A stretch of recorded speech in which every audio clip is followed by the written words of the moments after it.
Avant que la vidéo commence, je t'invite à rejoindre le groupe Ici c'est Paris, un groupe Facebook géré par 3 partenaires qui font un excellent boulot des vidéos, de l'actualité du PSG. Je compte sur toi. Puis le plus important, n'hésite pas à t'abonner, d'activer la cloche pour le soutien de la chaîne et bien sûr liker la vidéo pour le travail fourni. Bonne vidéo à toi. Eh ben Jojo, qu'est-ce que tu nous as fait hier? Jojo Gartier, Geoffroy. Oh, tu nous annonces un truc de malade hier. Il y a tout le monde. Alerte, alerte, alerte, alerte, alerte, alerte, alerte. Il y a beaucoup de supporters, mais ils savent pas prendre quel parti. Hein? Est-ce qu'on suit les médias? Hein? Ou certains d'autres personnes te disent oui, mais il faut écouter que les médias. Est-ce que c'est une fake news? Hein? Ou il faut écouter d'autres journalistes? Alors quand tu connais un peu la réputation de Geoffroy Gartier, mais sur certains trucs, il n'a pas totalement tort. Je pense qu'il y a vraiment des dossiers qui sont bouclés. Voilà. Alors il t'a cité des noms. Voilà, il a pété un câble hier. Il te cite des noms. Savic, que j'avais déjà cité. Skriniar, que j'avais déjà cité. Tagliafico, que j'avais déjà cité. Voilà. Alors est-ce que c'est vrai? On va en parler.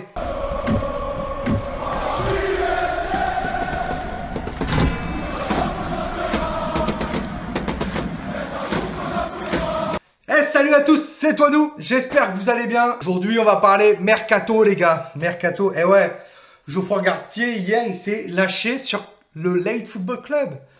Genre le mec il lui a posé une question, il a dit champagne, allez champagne, champagne, il faut que je fasse rêver les supporters parisiens. Il faut que je les fasse rêver. Il t'a cité des noms, voilà. Alors, tension Thomas Tuchel ou pas? Avec Leonardo? Je pense qu'il a un peu abusé. Voilà, il a un peu abusé sur certaines choses. Après, pour moi, il n'a pas réellement tort quand il dit comme quoi il y a des dossiers bouclés. Il a pris un gros risque en citant les noms, vraiment. Parce qu'il y a quelques années, vous rappelez-vous que c'est le mec qui avait balancé Fabinho au Paris Saint-Germain quand même. Hein. Je l'attends toujours, Fabinho. Attention à Geoffroy Gartier. Prenez ça avec des pincettes. Et surtout, il y a des tensions avec Leonardo et Thomas Tuchel. Mais au point que Thomas Tuchel bloque tout, je pense pas. Je pense pas du tout. Réellement. Le directeur sportif, c'est Leonardo. Et si Leonardo il veut faire ces joueurs-là, bah, il les fera. Donc voilà, c'est son supérieur quand même, Leonardo. Donc on verra où ça emmène. Affaire à suivre. Aujourd'hui, donc, on va parler mercato, les gars. Les arrivées. Voilà. Geoffroy, il nous a dit quelques trucs incroyables. Skriniar, on va parler de Skriniar. Bah ouais, il y a quelques jours. Voilà. Di Marzio nous informe que Skriniar, il y a un intermédiaire qui essaye de faire son transfert de l'Inter de Milan au Paris Saint-Germain. Voilà. On parle d'une offre à peu près, enfin, une offre pas concrète, mais on parle à peu près entre 50 à 60 millions d'euros pour Skriniar. Et oui, et je suis d'accord, il faut un défenseur central. Voilà, parce que si on met Kipembe et Marquinhos dans un fauteuil bien, tu vois, bien posé le fauteuil et tout, et que derrière, en concurrence, t'as Dagba, t'as Kerrer et Diallo, t'as l'entraîneur, là, il y a quelques années, qui disait la concurrence, voilà. Et puis même, si Marquinhos ou Kipembe est blessé, ah, ça fait mal, hein. À Diallo, Kerrer, il y a certains supporters, je les entends dire déjà ah, Kerrer, Diallo. Hier, tu as le directeur sportif de l'Inter de Milan qui a fait une interview en disant que il y a une possibilité que le joueur reste à l'Inter, qui compte sur lui à l'avenir. Mais pour l'instant, il n'y a rien de concret, quoi. Il a juste dit je compte sur lui à l'avenir. Donc bon, à voir. Bellerin. Ah, Bellerin, The Guardian, hier, il nous lâche encore une bombe. Comme quoi, le Paris Saint-Germain aurait fait une offre de 27 millions de livres, plus 5 millions de livres à Arsenal. Donc, ils disent bien aurait fait une offre. Voilà.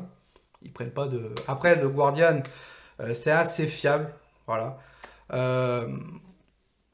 Ok, donc, si on remet ceci en euros, c'est à peu près, avec bonus compris, 37 millions d'euros. 37 millions d'euros pour Bellerin. Ce que j'en pense, c'est que Bellerin, pour moi, c'était un très gros crack il y a quelques années à cause de ses blessures. Ok. Le relancer, pourquoi pas. Cela, ils ne se rendent pas compte. de le vendre. Et même limite, ils seraient prêts à le... Parce qu'ils cherchent de l'argent pour financer leur mercato. Donc voilà, Depay. Voilà, on a aussi parlé de Depay. France Football, il nous lâche aussi une bombe. Comme quoi, Leonardo s'intéresserait à Depay. Voilà. Pour cet été en plus. Parce que le mec, fin de contrat en 2021. Attention. Attention, Depay. Tu le fais jouer où? En concurrence avec Icardi pour qu'il se bouge le cul. Possible, possible, possible. Alors, il est en fin de contrat, mais Papaolas, il n'est pas prêt à le lâcher comme ça. Hein. Plus, c'est le meilleur joueur du club. Voilà, il est en fin de contrat, donc son prix va baisser automatiquement, ça c'est sûr. Donc, s'il est évalué à 60 millions d'euros, le Paris Saint-Germain pourrait mettre au moins 30 à 35 millions d'euros sur la table. Mais Papaolas, je suis pas sûr qu'il accepte. Il préfère vendre à l'étranger. À voir. Brozovic, Brozovic, la semaine dernière, le Disport, il nous informe que aussi c'était une piste pour le Paris Saint-Germain. C'était une piste. Hier, le mec il fait un communiqué sur Instagram, il dit clairement qu'il veut rester sous les couleurs de l'Inter de Milan.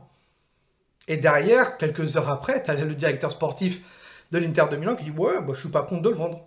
Mais il me faut une grosse offre. » Elle est où la communication, les gars? Elle est où? Donc bon, voilà, Brozovic, c'est pas mal. Et comme je l'ai dit sur un tweet, la priorité, c'était Tonali. Tonali, il est prêt à partir à Milan, là. Peut-être activer la piste Brozovic pour un 6. Hein. Je pense que les priorités, c'est un 6 et un latéral droit. Bellerin, Brozovic. On n'en parle plus, voilà. Vous faites un package à 60 millions tous les deux, et voilà, c'est fini. Au niveau des départs, Alphonse Areola. Oh là. Alors, Alphonse Areola, on en parle un peu partout. Areola, on en parle du côté de Rennes, du côté de Chelsea. Alors, ce que j'ai entendu de l'équipe qui dit hier comme quoi Areola serait pisté par Rennes en cas de départ de Edouard Mendy, ce qui est vrai, d'accord. Mais un prêt, non. Prêt, le Paris Saint-Germain veut le vendre clairement et lui il veut être titulaire, enfin numéro 1. Donc il y a vraiment un intérêt pour Rennes si Edouard Mendy part, mais Rennes ne veut pas vendre Edouard Mendy. Et ils l'ont dit clairement à Chelsea. Donc Chelsea a contacté le Paris Saint-Germain et l'agent d'Alphonse Areola pour essayer de le recruter. On croise les doigts. 20-25 millions, ça me passe clairement. Juan Bernat aussi. Juan Bernat, on en parle. Hein. Il fait un communiqué aussi il y a quelques jours. Il nous dit clairement qu'il veut rester au Paris Saint-Germain. Clairement, il veut prolonger au Paris Saint-Germain. Et derrière, ce que j'entends, c'est que c'est lui qui pose ses conditions pour la prolongation de contrat.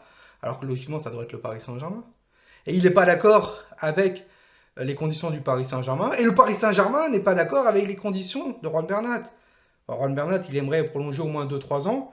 Et le Paris Saint-Germain, il veut qu'il prolonge un peu plus. Voilà. Augmentation de salaire, pourquoi pas? Mais le Paris Saint-Germain, il ne veut pas qu'il augmente énormément son salaire. Juan Bernat, il veut augmenter son salaire. Donc voilà, il doit se mettre d'accord. Et le dernier, on va parler du dernier, Julian Drexler. Voilà, Julian Drexler, on en parle encore et encore. Drexler, intérêt de Leverkusen, voilà. Le Hertha Berlin l'avait dit clairement, le directeur sportif, que c'était un super joueur qui l'intéressait, mais malheureusement, au niveau des fonds, c'était compliqué, voilà. Et que le joueur peut-être voulait rester au Paris Saint-Germain. Et le joueur veut rester au Paris Saint-Germain, le joueur veut rester, il lui reste un an de contrat. Thomas Tuchel veut qu'il reste au Paris Saint-Germain, mais les Leverkusen s'intéressent énormément à lui. Voilà, pourquoi? Parce qu'il y a le petit Kai Havertz qui va partir à Chelsea. Donc bon, les Leverkusen seraient prêts à mettre entre 20 à 25 à 30 millions d'euros sur Drexler. Personnellement, moi, je l'emmène, Drexler. Je l'emmène en Allemagne. Julian, viens, je t'emmène. Dites-moi ce que vous en pensez au niveau des arrivées et des transferts. Donc, on a fait 4 arrivées potentielles, 3 départs. Vous, dites-moi en commentaire ce que vous en pensez. Si vous voulez les départs de certains joueurs, mettez-le moi en commentaire. Certains joueurs, quelle est votre priorité pour vous, pour le Paris Saint-Germain? Et quel joueur vous aimeriez voir au Paris Saint-Germain signé? J'entends des Thiago Alcantara qui va au Paris Saint-Germain, des Kanté au Paris Saint-Germain. C'est des joueurs qui ne veulent pas venir, qui ne veulent pas le venir. Voilà. À un moment donné, il faut tourner la page. Kanté, 50 millions, il ne veut pas revenir en Ligue 1, c'est fini. Voilà. Bon, voilà, sur ce, Parisiens, Parisiennes, passez une très très bonne journée à tous. C'était toi nous. Ici c'est Paris. Et Paris, c'est magique. On est tous des cousins germains, supporters, levez tous vos mains, tous unis dans le parc des Princes pour supporter le Paris Saint-Germain.